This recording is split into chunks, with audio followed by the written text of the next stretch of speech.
والصلاۃ والسلام علی سید الانبیاء والمرسلین اما بعد فاعوذ باللہ من الشیطان الرجیم بسم اللہ الرحمن الرحیم۔ یہ میرے پیارے بھائیو، اس بیان کو ضرور سنیں۔ ہم نے ماہ رمضان عید کے بعد کس طرح زندگی گزارنی ہے، اگر آپ چاہتے ہیں تو اس بیان کو پورا سنیں۔ انشاءاللہ آپ کے دل کی دنیا اور آخرت بھی بدل جائے گی انشاءاللہ۔ میرے پیارے بھائیو، یہ ماہ رمضان کے بہت سارے مقاصد تھے، لیکن مین مقصد جو یہ ماہ رمضان کا تھا نا، لعلکم تتقون، تاکہ تم پرہیزگار بن جاؤ، اللہ تعالیٰ سے ڈرنے والے بن جاؤ۔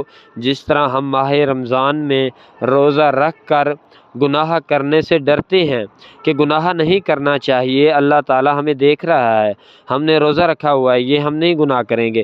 اسی طرح یہ ہمیں مضبوط کرنے کے لیے آتا ہے، تقوی مضبوط کرنے کے لیے آتا ہے۔ میرے پیارے بھائیو، یہ ہمیں کچھ سکھانے کے لیے آتا ہے۔ ہمیں ذرا سوچیں، ماہ رمضان آتا کیوں ہے؟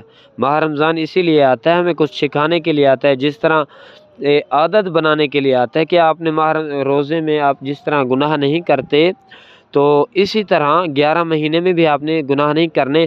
اگر آپ ماہ رمضان میں گناہ نہیں کرتے، 11 مہینے میں گناہ کرتے ہیں، آپ نے کچھ، میرے پیارے محترم عزیز بھائیوں اور بہنوں، آپ نے ماہ رمضان سے کچھ فائدہ حاصل نہ کیا، آپ نے کچھ حاصل نہیں کیا، ماہ رمضان سے آپ نے فائدہ بھی نہیں اٹھایا۔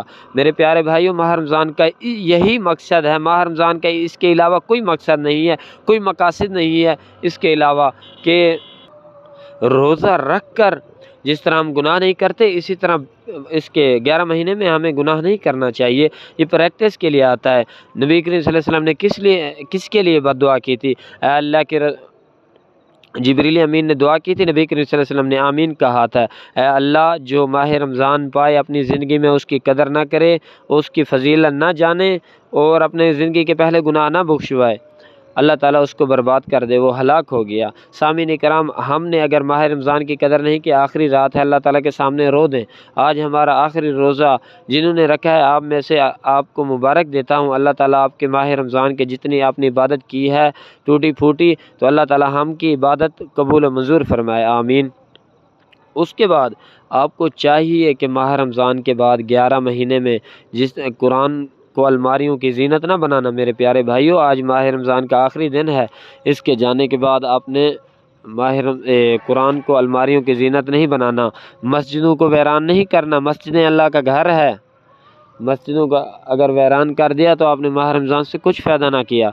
5 وقت کے جس طرح ماہ رمضان کی مغرب کی نماز کی انتظار کرتے تھے، اسی طرح جس طرح ہم مغرب کی نماز کا انتظار کرتے تھے، اسی طرح ہمیں 5 وقت کی نماز کا انتظار کرنا چاہیے کہ ابھی ظہر کی نماز کا وقت ہونے والا ہے، انتظار میں رہیں۔ ہم مغرب کی نماز پر رمضان میں بیٹھے ہوئے ہوتے تھے، اذان کی انتظار، اذان سننے کے لیے۔ اسی طرح 5 وقت کے نمازی پکے بن جائیں، کوئی پتہ نہیں ہے اگلا ماہ رمضان نصیب ہو نہ ہو۔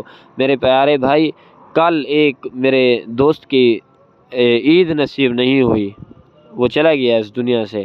سامعین اکرام، ہم میں سے بھی کوئی پتہ نہیں ہے اگلے ماہ رمضان ہم پائیں نہ پائیں۔ اللہ تعالیٰ نے ہمیں اس ماہ رمضان دیا ہے تو ہم نے قدر کی، جنہوں نے کی وہ مبارکباد کے مستحق ہیں، جنہوں نے نہیں کی، میرے پیارے بھائیوں، آپ وہ ہلاک ہو گئے، برباد ہو گئے۔ نبی کریم صلی اللہ علیہ وسلم نے بد دعا کی تھی۔ سامعین اکرام، اس کے بعد ماہ رمضان کا مقاصد جانیں، ماہ رمضان کی قدر جانیں، ماہ رمضان کی فضیلت جانیں، ماہ رمضان ہمیں سکھانے کے لیے کیا آتا ہے، اس کا مقصد کیا آتا ہے، اللہ تعالیٰ نے ہمیں کیا کہا ہے۔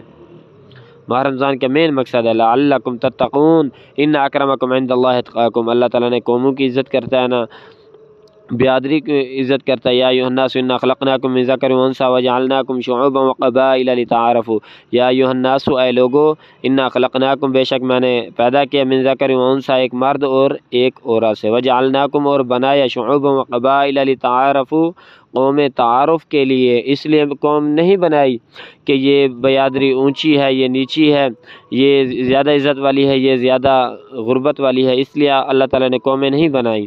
اللہ تعالیٰ نے قومیں اس لیے بنائی ہیں کہ آپ ایک دوسرے کو جان سکیں، پہچان سکیں۔ ایک قوم میں 2-3 نام پائے جاتے ہیں نا، تو سامعین اکرام، قوم کا یہ مقصد ہوتا ہے کہ یہ فلاں اس دنیا سے چلا گیا ہے، فلاں فلاں کی شادی ہے، تو اس کا مقصد صرف قوموں کا یہی ہوتا ہے۔ اللہ تعالیٰ نے اس کا مقصد یہ نہیں بنایا۔ اللہ تعالیٰ نے کہا ان اکرمکم عند اللہ اتقاکم، میں اس کی عزت کرتا ہوں جو تقوی والا ہے، جو اللہ تعالیٰ نے کہا جو مجھ سے ڈرتا ہے، جس کے دل میں میرا ڈر ہے، اللہ تعالیٰ نے کہا میں اس کی عزت کرتا ہوں۔ ہم اپنا محاسبہ کر لیں۔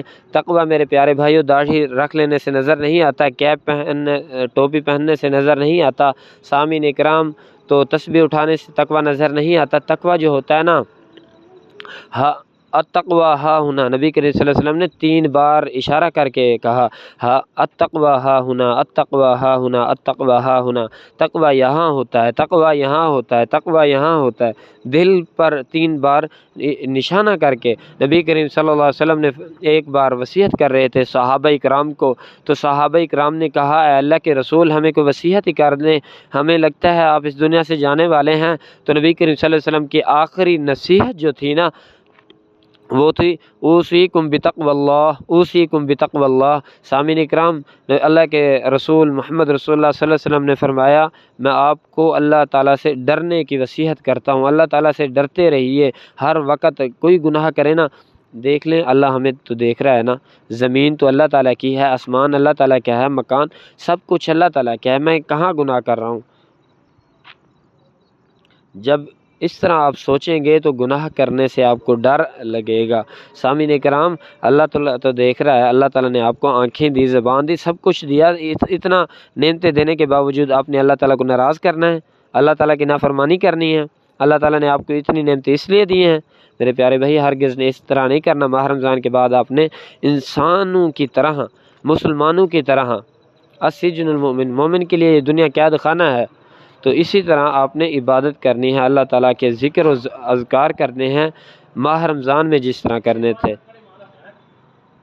ماہ رمضان کا یہی مقصد تھا میرے پیارے بھائیوں۔ جتنا ہو سکے میں نے یہ چینل آخرت اپنی اچھی کرنے کے لیے بنایا ہے، جتنا ہو سکے ایک دوسرے دوستوں کو شیئر کیا کریں۔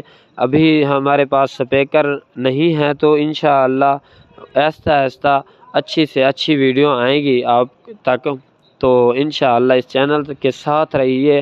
چھوٹی موٹی نصیحت جو میں آپ کو سبق اپنا سناتا ہوں، وہ میرا سبق سن کر اگر کوئی کمی کوتاہی ہو جائے تو اپنا بھائی سمجھ کر، شاگرد سمجھ کر مجھے غلطی بتا دیا کریں کمنٹ پر۔ تو سامعین اکرام، اگر آپ چینل پر یا پیج پر نئے ہیں تو اس کو سبسکرائب اور فالو کر لیں۔ وآخر دعوانا الحمدللہ رب العالمین۔